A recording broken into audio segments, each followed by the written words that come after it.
Hi friends, నేను మీ Pushpa. Welcome back to పల్లెటూరు వంటకాలు. ఇవాళ సింపుల్ అండ్ టేస్టీగా మీ ముందుకి అవకాడో శాండ్విచ్ అనేది తెచ్చేసాను ఫ్రెండ్స్. సూపర్ టేస్టీగా వచ్చింది. జాతర రాని వాళ్ళు కూడా చాలా ఈజీగా చేసేసుకోవచ్చు, అంత టేస్టీగా ఉంటుంది. నేను కూడా ఫస్ట్ టైం అవకాడో తింటున్నాను, అలాగే అవకాడో శాండ్విచ్ కూడా ఫస్ట్ టైం టేస్ట్ చేస్తున్నాను. చాలా టేస్టీగా వచ్చింది. ఈ వీడియో చూసి మీరు కూడా ఒకసారి ట్రై చేయండి, సూపర్ టేస్టీగా వస్తుంది.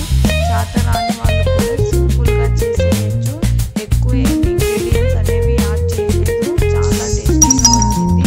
మీరు కూడా ఒకసారి ట్రై చేసి మీకు ఎలా వచ్చిందనేది నాకు కామెంట్ సెక్షన్లో కామెంట్ చేయండి. చూడండి, లేట్ చేయకుండా వీడియోలోకి అయితే వెళ్ళిపోదాం. చూడండి, ఫస్ట్ ఒక అవకాడోని తీసేసుకొని ఇలాగా నేను చూపిస్తున్న విధంగా కట్ చేసేసుకోవాలి.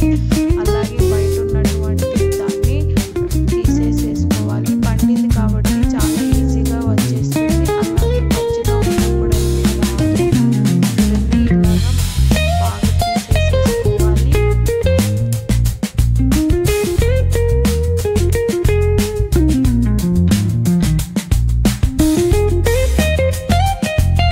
ఇలాగా తీసేసుకున్న దాన్ని ఇలాగా ఫోర్క్ తోటి ఇలాగా మెత్తగా స్మాష్ చేసేసుకోవాలి. ఫోర్క్తో అయినా చేసుకోవచ్చు, మీరు దీన్ని మిక్సీలో కూడా పట్టచ్చు. మిక్సీలో పడితే అంత టేస్ట్ ఉండదు కదా, మళ్ళీ ప్యూరీ లాగా అయిపోతుంది.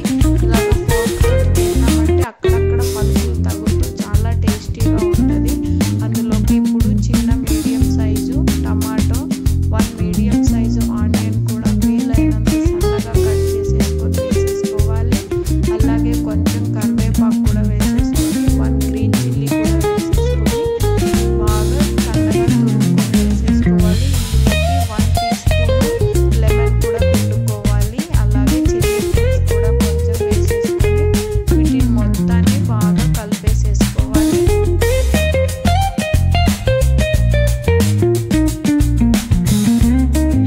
బాగా మొత్తం కలిపేసేసుకున్న దానికి కొంచెం మిరియాల పొడి కూడా యాడ్ చేసుకోవాలి ఫ్రెండ్స్. బాగా ఇలాగా ఫోర్క్ తోటి మొత్తం కలిసేలాగా నీట్గా బాగా కలిపేసేసుకోవాలి. మీకు ఆనియన్స్ అనేవి ఎక్కువ నచ్చకపోతే కొంచెం కూడా వేసేసుకోండి. అందరం ఆనియన్స్ అనేవి బాగా తింటాం కాబట్టి నేను కొంచెం ఎక్కువగానే వేసుకున్నాను. చూడండి, ఇక్కడ బ్రౌన్ బ్రెడ్ అనేది తీసేసుకొని అందులోకి ఇలాగా మనం జామ్ మీద స్ప్రెడ్ చేసినట్టు ఇలాగా స్ప్రెడ్ చేసేసుకోవాలి.